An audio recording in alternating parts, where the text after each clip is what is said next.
Need your team's feedback on that massive diagram you made? That's where Creately comments come in. You can drop a comment on the task, jot down thoughts during a brainstorm, or suggest a tweak in a process step. All right on the canvas without breaking your flow. To add comments, click the comment icon in the toolbar.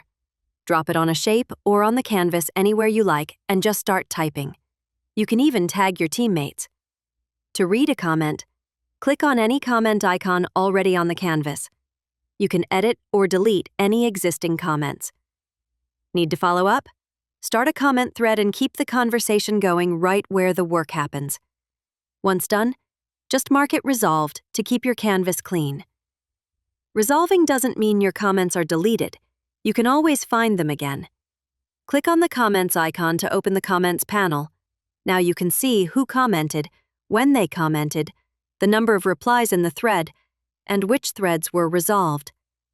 Whether it's a brainstorm, a process map, or a project board, Creately comments will keep your team aligned and collaborating, all in one canvas. If this video made your workflow easier, like, share, and subscribe.